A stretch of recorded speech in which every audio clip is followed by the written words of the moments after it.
May 12, 1943, Tunisia, 0600 hours. The shell fragment had torn through Colonel General Hans-Jürgen von Arnim's left shoulder with the casual violence of modern warfare, spinning him backward into the dust of North Africa. He lay there, pressed against the warm earth that smelled of cordite and defeat, watching his blood darken the sand beneath him. The pain arrived in waves, each one bringing a peculiar clarity.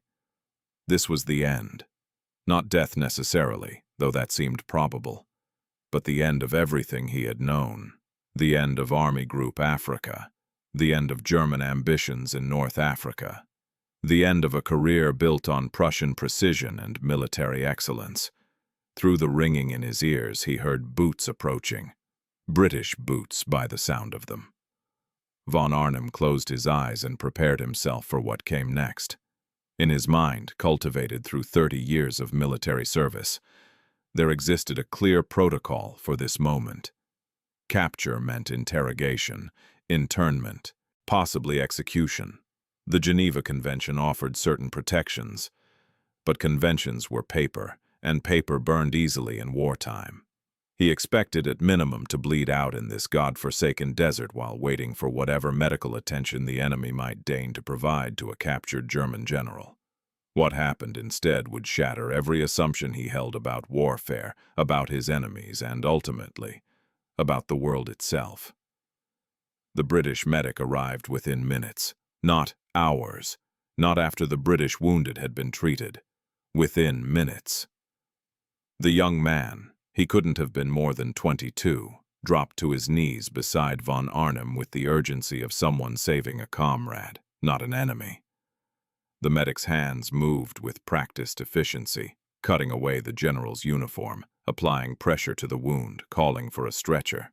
Von Arnim, drifting in and out of consciousness, felt the morphine enter his system and heard the medic's voice, calm and professional.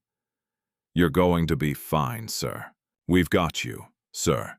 The enemy was calling him sir.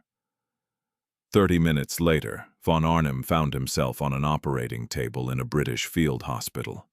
Through the haze of anesthesia, he registered the impossible. They were operating immediately. No triage line, no waiting while British casualties took precedence.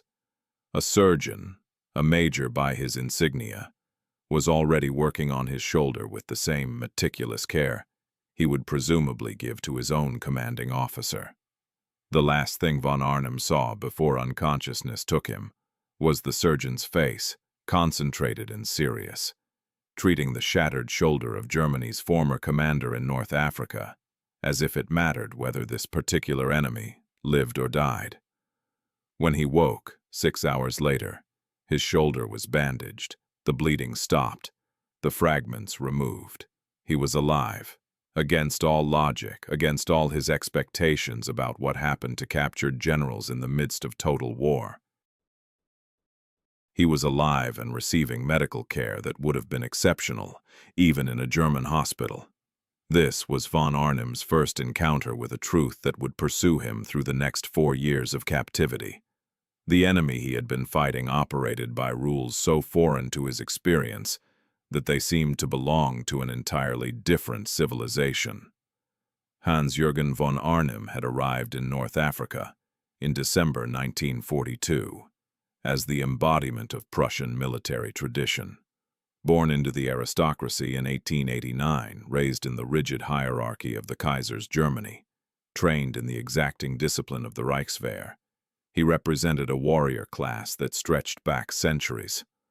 His family tree included generals and ministers, men who had served Frederick the Great and Bismarck. Military service wasn't merely a career for such men. It was identity, purpose, the very structure of existence. He had received command of the 5th Panzer Army when the situation in North Africa was already deteriorating. Then, in March 1943, he had replaced the legendary Erwin Rommel as commander of Army Group Africa. This appointment represented both the apex of his career, and though he couldn't know it then, the beginning of its end. Rommel had departed, officially for health reasons, leaving von Arnim to command forces that were already defeated in everything but the formal acknowledgement of that defeat. The mathematics of the situation had been brutal and clear. German and Italian forces found themselves trapped in Tunisia between the British Eighth Army, advancing from the east, and American forces pressing from the west. Behind them lay only the Mediterranean Sea. Supply lines had collapsed. Allied air power and naval dominance had transformed the sea routes from Italy into graveyards for transport ships. Von Arnim's 250,000 troops were slowly starving, slowly running out of ammunition, slowly dying. He had fought anyway because that was what Prussian generals did. They fought with tactical brilliance when possible, with stubborn determination when necessary, with the certainty that duty transcended personal survival. For 63 days, von Arnim conducted a masterful defensive operation against impossible odds, each day buying time for an outcome that everyone knew was inevitable. On May 12th, the end arrived, not with the dramatic finality of a last stand, but with the quiet arithmetic of military reality. No fuel, no ammunition, no food, no hope. 250,000 Axis soldiers surrendered. For von Arnim, raised in a culture where military defeat represented not merely failure, but dishonor, this moment carved itself into his consciousness, like the shell fragment that had torn through his shoulder that same morning. The British transported him first to their headquarters, where intelligence officers conducted initial interrogations. Von Arnim maintained the bearing of a Prussian officer throughout, answering only those questions permitted under the Geneva Convention, deflecting everything else with the polite stubbornness of a man who knew the rules of this particular game. He provided name, rank, serial number. He confirmed basic organizational structures that the Allies already knew. He revealed nothing of strategic value. What surprised him wasn't the interrogation itself. He had expected that, but the tone. The British officers treated him with a correctness that bordered on respect. They offered him tea. They allowed him to keep his personal effects. They addressed him by his rank. One major, an intelligence officer who spoke fluent German, even discussed with him the tactical situation in Tunisia with the detached professionalism of two military men analyzing an interesting problem. It was surreal, this civilized conversation about the battle that had just destroyed von Arnim's command and career. In summer 1943, the British informed von Arnim that he would be transferred to the United States. The transatlantic voyage became his introduction to the true scale of American power. The troop ship, one among dozens in a convoy stretching to the horizon, moved across the Atlantic surrounded by destroyers, escort carriers, and sub-chasers. Von Arnim spent his days on deck watching the endless procession of Allied vessels. Ships carrying supplies, ships carrying troops, ships carrying vehicles and artillery, and the endless materiel of modern warfare. The ocean itself seemed to belong to the Americans and British. He thought about the U-boats, the pride of the Kriegsmarine, supposedly interdicting these supply lines. Where were they? He saw no evidence of their effectiveness. The convoy steamed peacefully across the Atlantic, as if the German Navy didn't exist. Later, he would learn the statistics. By mid-1943, the Battle of the Atlantic had turned decisively against Germany. The convoys were getting through. The supplies were arriving. Germany was drowning in an ocean of American production. The voyage took 2 weeks. 2 weeks for von Arnim to contemplate what he had seen in Tunisia and what he was seeing now on the Atlantic. 2 weeks to realize that Germany wasn't merely losing the war. Germany had already lost it, in the factories of Detroit and Pittsburgh, in the shipyards of California and Maine, in the fundamental arithmetic of industrial production that no amount of tactical brilliance could overcome.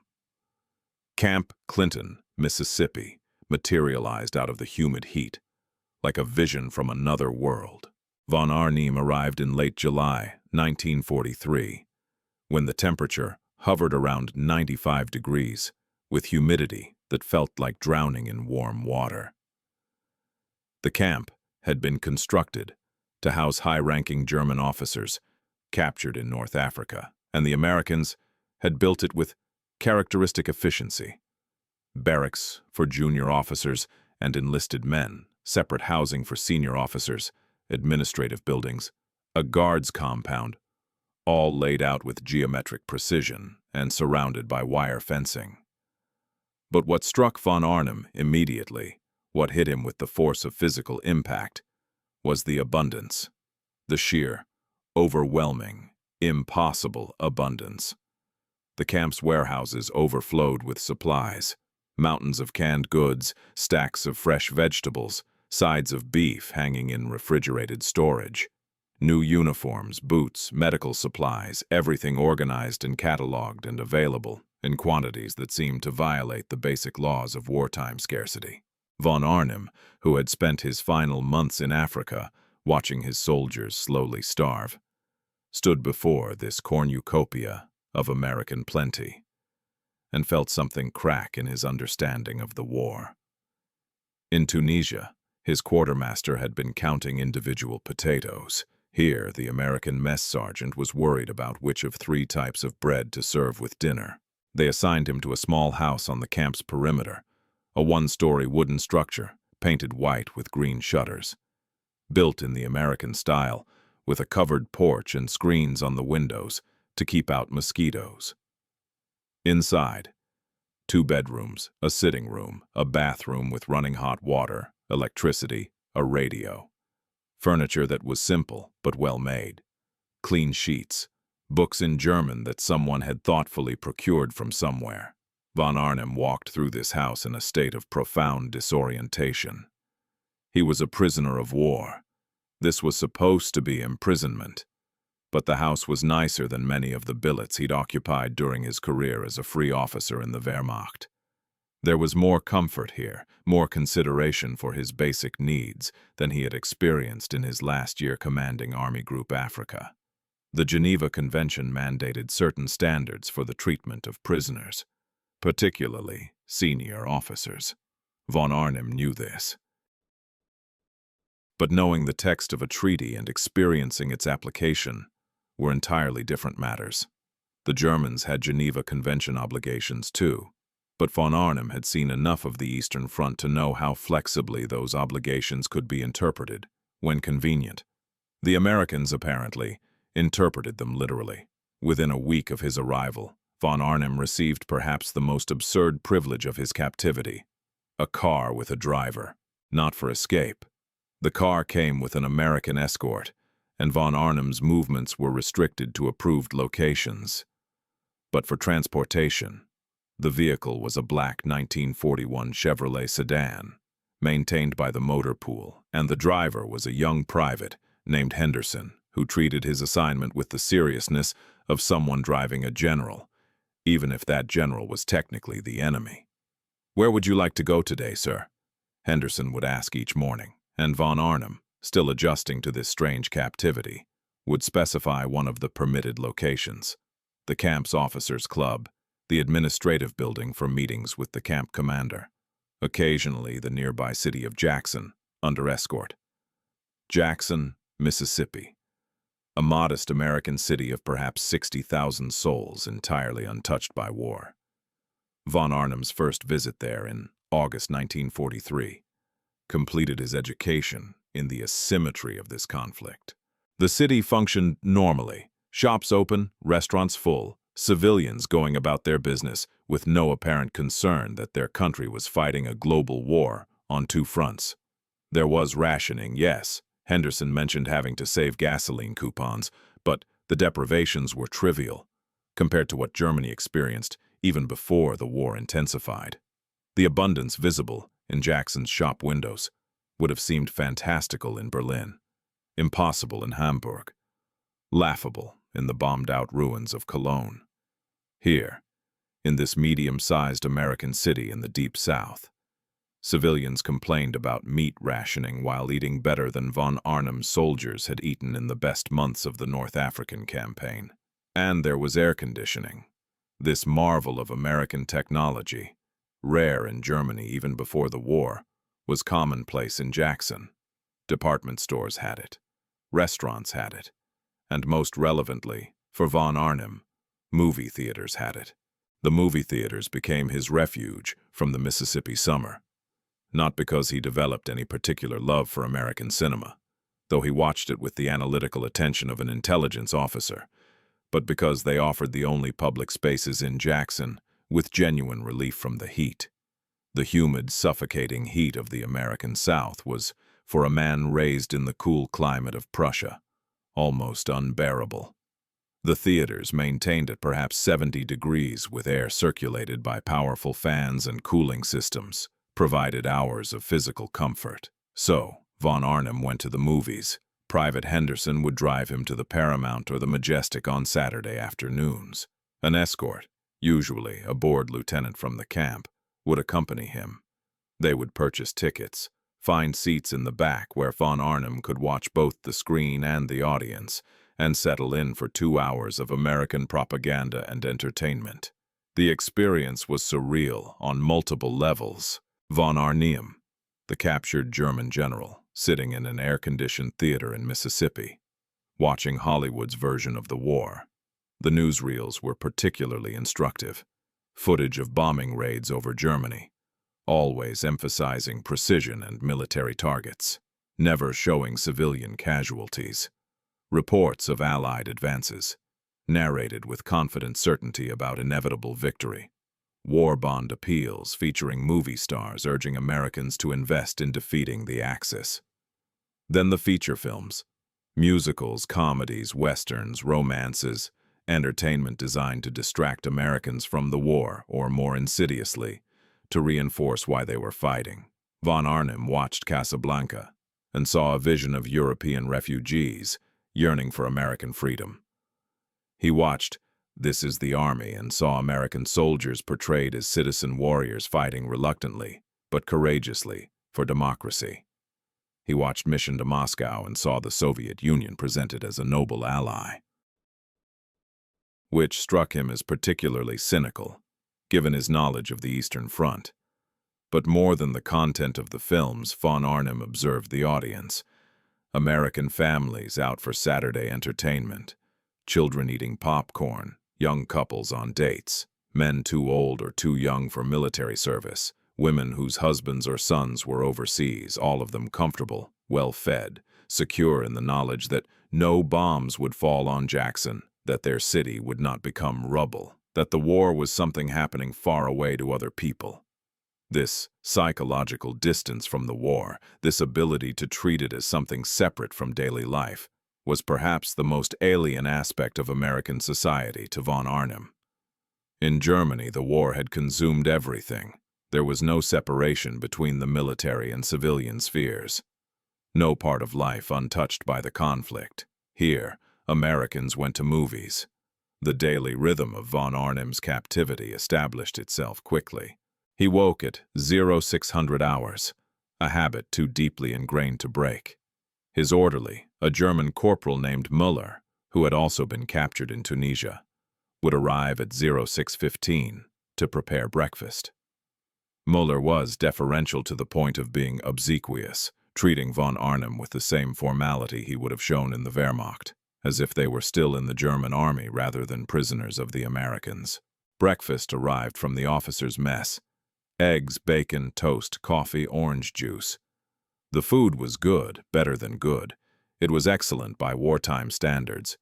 Von Arnim ate mechanically, tasting little, his mind already wandering to the question that occupied every morning. What was happening in Germany? The Americans provided newspapers, carefully selected to include nothing classified, but designed to inform prisoners about the progress of the war.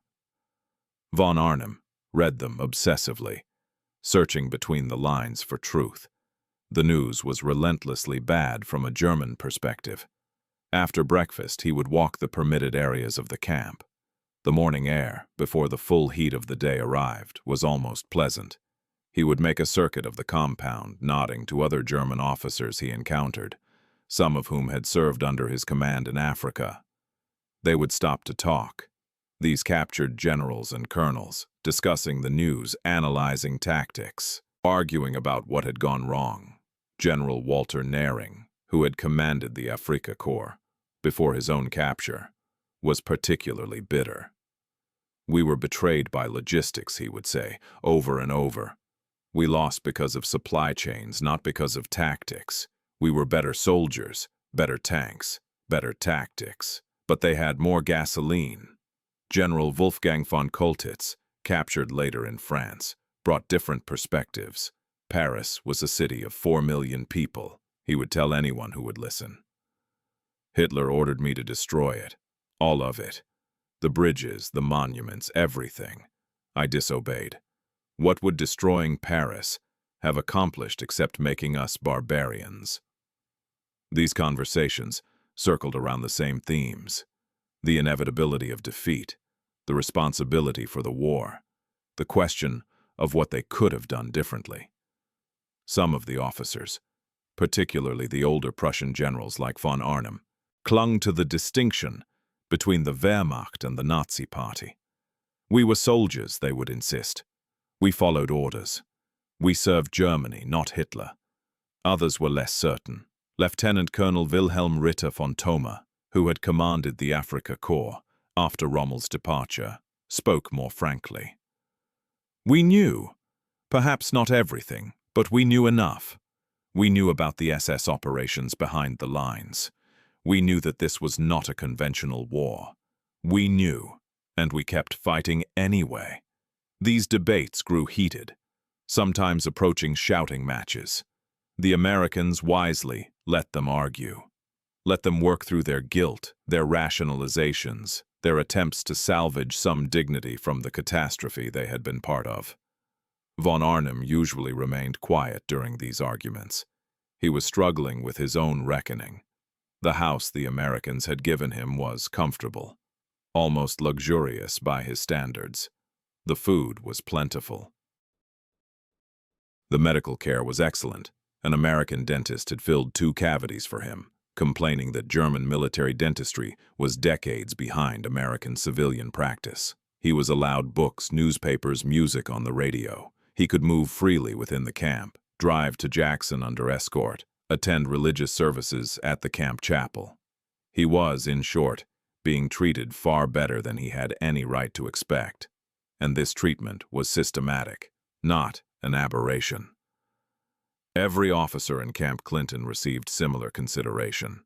The Americans weren't being individually generous. They were following policy, a policy that reflected a fundamentally different understanding of warfare and civilization. This realization was crushing in its implications. Von Arnim had been raised in a military tradition that emphasized hardness, sacrifice, the subordination of the individual to the state. Prussian officers prided themselves on their willingness to endure deprivation, to sleep in the field, to eat the same rations as their men, to demand nothing for themselves. This was supposed to create superior soldiers, men who could outfight softer, more comfortable enemies. But the Americans who lived in comfort, who had air conditioning and abundant food and cars for every family, who seemed constitutionally unable to endure the kind of deprivation that Prussians considered character building. These soft Americans were winning the war.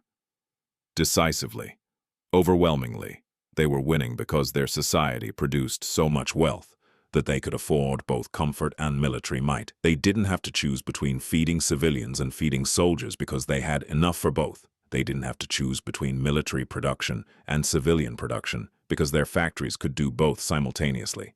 The Prussian virtues von Arnim had been taught to revere, hardness, sacrifice, deprivation, were revealed as irrelevant in the face of American productive capacity.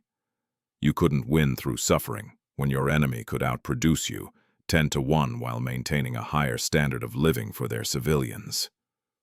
This truth was intolerable, and von Arnim spent his afternoons grappling with it.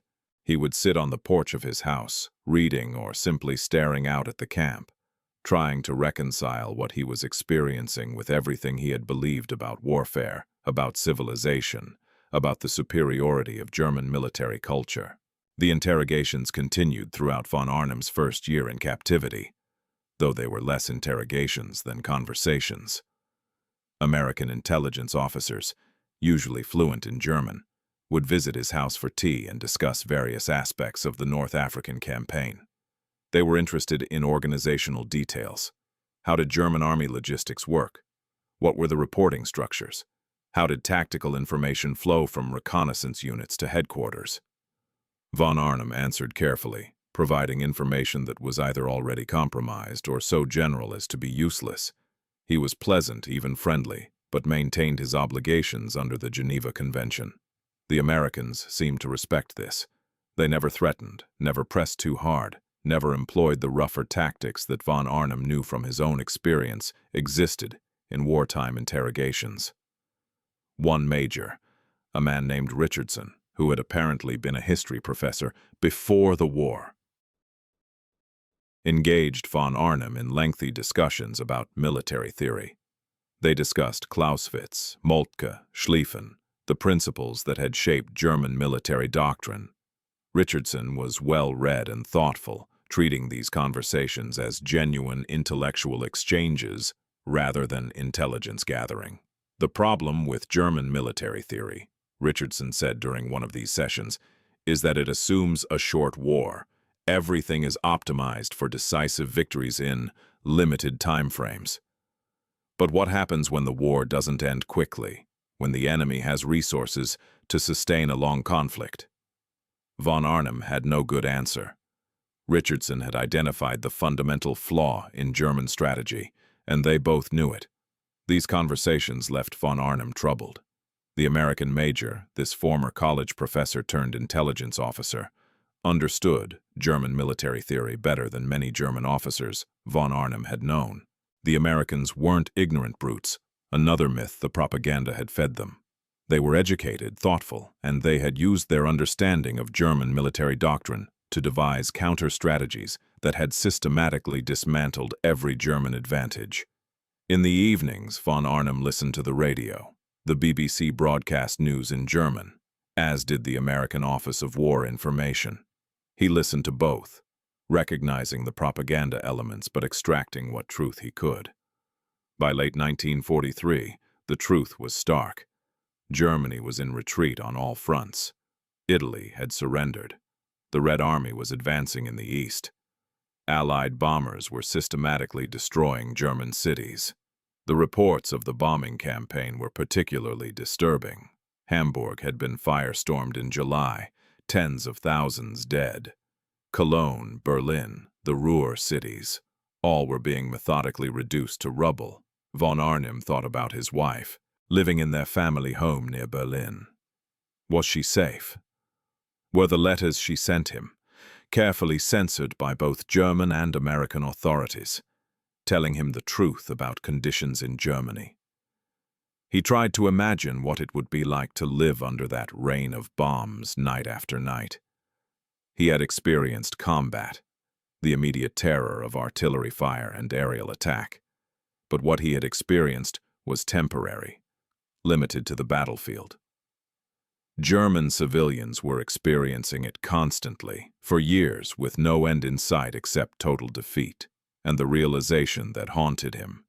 Germany had started this. Germany had bombed London, Rotterdam, Warsaw. Germany had initiated the terror bombing of civilian populations. The Allies were simply doing it more effectively, with greater resources and fewer scruples about proportionality. Von Arnim began to question everything he had believed about the war. Had it ever been possible to win, or had the whole enterprise been doomed from the start by the arithmetic of resources and industrial production? Had German tactical and operational excellence been nothing more than a thin veneer over strategic lunacy? These thoughts were dangerous, almost treasonous.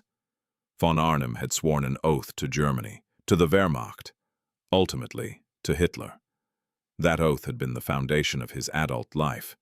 But what did the oath mean when the cause it served was both hopeless and, increasingly, he realized, morally indefensible? The American newspapers and magazines were full of reports about German atrocities, the mass shootings in the East, the deportations, the concentration camps. Von Arnim had heard rumors about these things during the war. vague reports that he had dismissed as enemy propaganda. Now, reading American accounts that included photographs, testimony from escaped prisoners, intercepted German documents, he was forced to confront the possibility that the rumors were true. And if they were true, what did that make him? What did it make all of them, these Prussian generals who had served the Wehrmacht with pride and professionalism? Could you separate your professional excellence from the regime you served? Could you claim honor while fighting for a government that committed atrocities?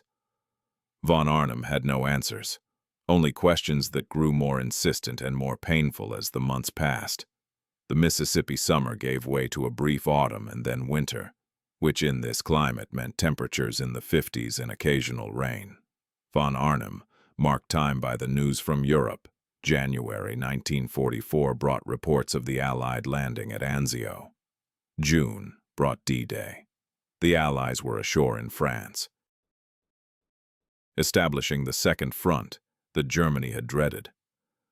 Von Arnim listened to the radio reports and felt a curious detachment.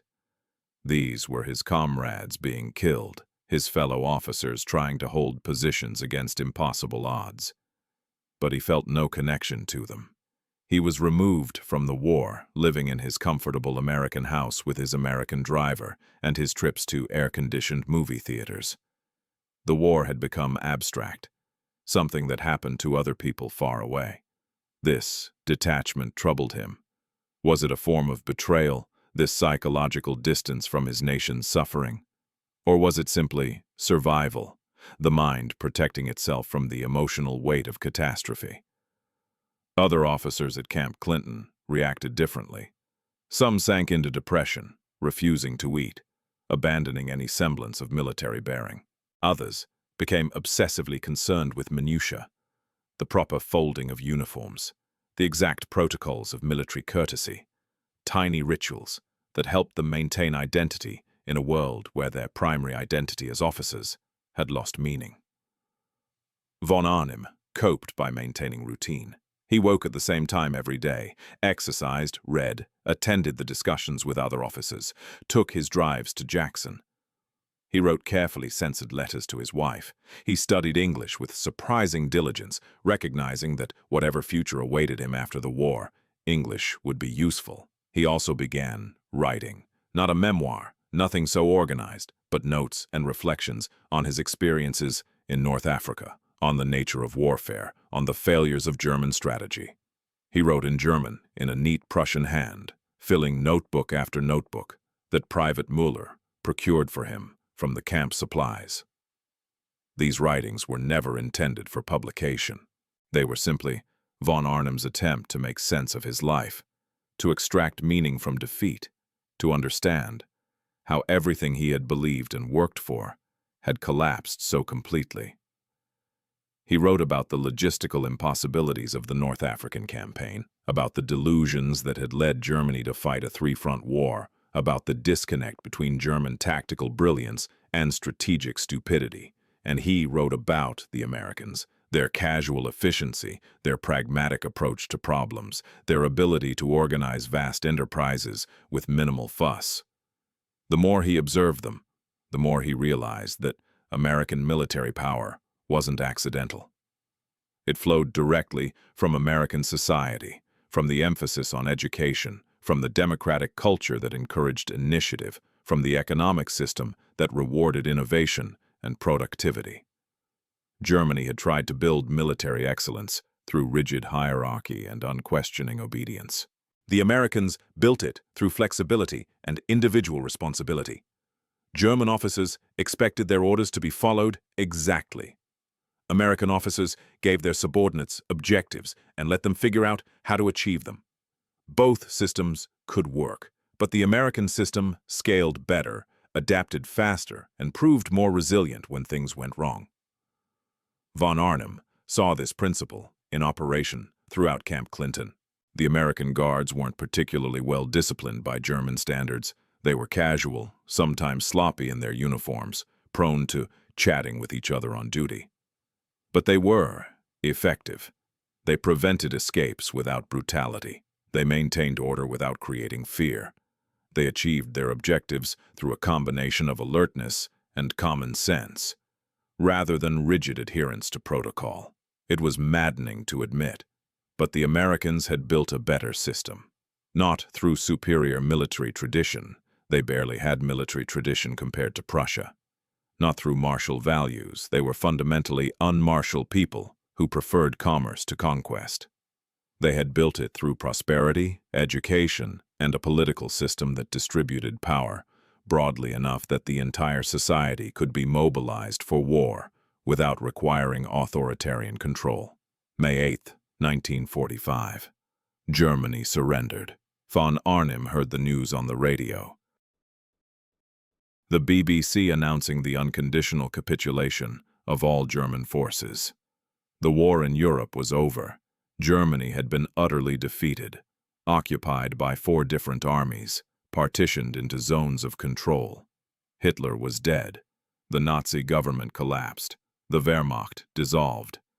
Everything von Arnim had served his entire adult life had ceased to exist. He sat on the porch of his house in Camp Clinton and tried to feel something, grief, relief, anger, anything. But he felt only numbness. The news was not unexpected. Germany's defeat had been inevitable since at least the failure of the Ardennes offensive in December. Perhaps it had been inevitable since Stalingrad. Perhaps, if he was truly honest, it had been inevitable since December 1941, when Hitler declared war on the United States and made Germany's defeat a mathematical certainty. But knowing the war was lost and hearing the official confirmation were different experiences. The end was now not a future event, but an accomplished fact. Von Arnim was no longer a general whose army had been defeated, but a general whose country had been defeated. He was a man without a nation, without a purpose, without a clear future. Other officers at the camp reacted with more visible emotion. Some wept, some raged, cursing Hitler, cursing the Nazis, cursing the generals who had led Germany to destruction. Some maintained stoic silence, pride preventing them from showing weakness, even in total defeat. A few, the true believers, refused to accept the reports, insisting that Germany still had secret weapons, that the war would continue from Alpine redoubts, that this was merely a temporary setback. Von Arnim knew better. He had seen the American production capacity. He understood the mathematics of modern warfare. Germany had lost because Germany deserved to lose, not in a moral sense, though increasingly he believed that too, but in the brutal calculus of industrial war. You couldn't win by being tougher or braver when your enemy could produce 10 tanks for every one you produced. The outcome had been determined by factories in Detroit, not by battlefield courage in Tunisia. The next months brought more revelations about the scope of German atrocities. As Allied forces overran concentration camps, the evidence became undeniable. Photographs of emaciated prisoners, of gas chambers, of mass graves filled the American newspapers. The scale of the horror was beyond anything von Arnim had imagined. This wasn't the occasional excess of undisciplined troops. This was systematic, industrialized murder. Millions of people, mostly Jews but also political prisoners, Roma, homosexuals, disabled people, anyone the regime deemed undesirable, had been killed in a bureaucratic program of annihilation. Von Arnim read these reports with a sick feeling in his stomach. How had this happened in Germany? How had his nation, the land of Goethe and Beethoven, of philosophy and science, descended into barbarism? And how had he, and thousands like him, failed to know or failed to act? The excuse that he hadn't known felt hollow. True, he hadn't known the full scale of the atrocities, but he had known enough. Officers at his level received information about SS operations behind the lines. They knew about mass executions of partisans and civilians in the East. They knew that Germany was fighting a war without the constraints of civilization, and they had kept fighting anyway. They had told themselves they were soldiers, not politicians. They had maintained the fiction that they served Germany, not the Nazi regime. They had hidden behind the convenient lie that following orders absolved them of moral responsibility. Now reading about Auschwitz and Treblinka and Majdanek, von Arnim couldn't maintain those fictions anymore. He had been part of this, not directly. He had never ordered massacres or deportations, but he had been part of the system that made them possible. He had lent his professional expertise and his Prussian honor to a regime that used both in service of genocide. This realization was crushing. Von Arnim had built his identity on the idea that he was an honorable soldier, fighting cleanly by the rules of war. But there had been no clean fighting in this war. There had only been degrees of complicity in a vast criminal enterprise. The war's end brought administrative uncertainty. Von Arnim and the other German generals at Camp Clinton remained in American custody. But their status was ambiguous. Would they be tried as war criminals? Would they be repatriated to Germany?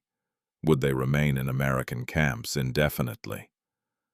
The Nuremberg trials began in November 1945, prosecuting the major Nazi leaders who had survived the war. Von Arnim followed the proceedings closely in the newspapers. The evidence presented was overwhelming. Documents, testimony, film footage of concentration camps.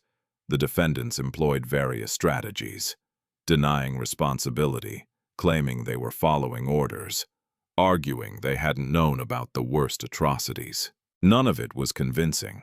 Von Arnim waited to see if he would be called to testify or to stand trial. The Americans conducted extensive background checks on all senior German officers, compiling detailed files on their wartime activities.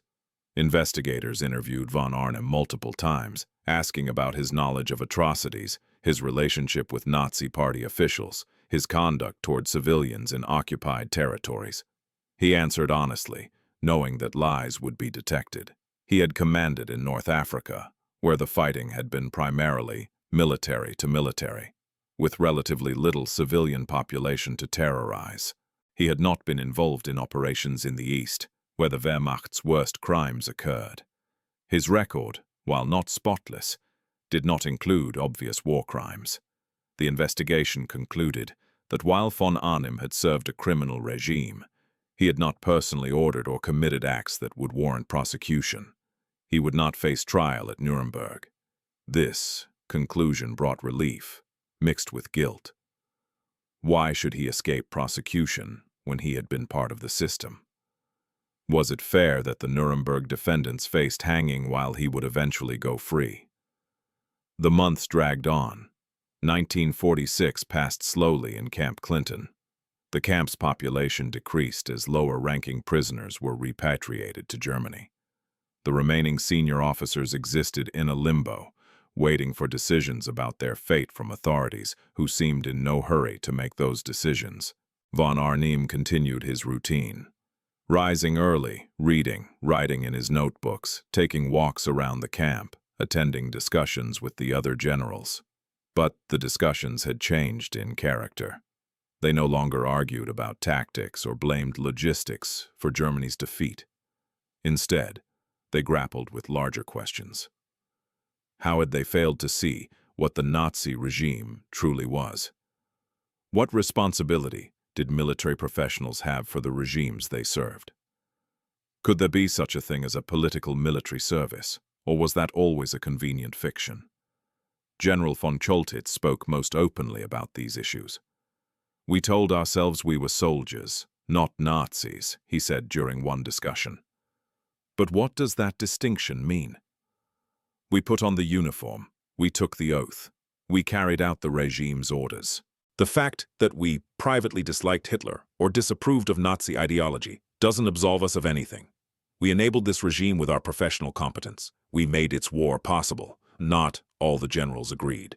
Some still maintained that they had simply been doing their duty, that soldiers couldn't be expected to make political judgments about the governments they served. But increasingly, this position seemed untenable. The evidence from Nuremberg made it clear that this had not been a normal war conducted by normal means. This had been a war of annihilation, and everyone who participated bore some responsibility for the atrocities committed. Von Arnim struggled with these questions without finding satisfying answers. He wrote in his notebooks, "A soldier who serves evil, no matter how honorably he conducts himself on the battlefield." I believed I was upholding Prussian military tradition. I now realize I was lending that tradition's credibility to criminals. This is a burden I will carry until death. In spring 1947, almost 4 years after his capture, von Arnim received notification that he would be repatriated to Germany. The Americans had completed their assessment. He would not face trial. He was free to return home, such as home now was. The journey back across the Atlantic was very different from his journey to America 4 years earlier. Then, he had been a captured general, still clinging to his identity as a military professional. Now he was simply an old man returning to a destroyed country. He was 57 years old, in decent health, thanks to American medical care, but feeling ancient. Germany in 1947 was barely recognizable. The major cities lay in ruins, their populations living in cellars and rubble. The economy had collapsed. Millions of refugees from the eastern territories crowded into whatever shelter they could find. Food was scarce, fuel scarcer. The black market dominated all economic activity. The occupation authorities, American, British, French, and Soviet, controlled everything. Von Arnim returned to his family home near Berlin, to find his wife living in 3 rooms of a partially destroyed building. The rest of the structure had been bombed and was uninhabitable. She had survived on charity and whatever she could scavenge. Her health had deteriorated badly during the war years. They embraced 2 people who had spent 4 years apart, changed beyond recognition by their experiences. Von Arnim's wife had endured years of bombing, deprivation, and uncertainty. He had spent those same years in comfortable captivity, well-fed and safe, tortured not by physical deprivation, but by psychological realization of what he had been part of.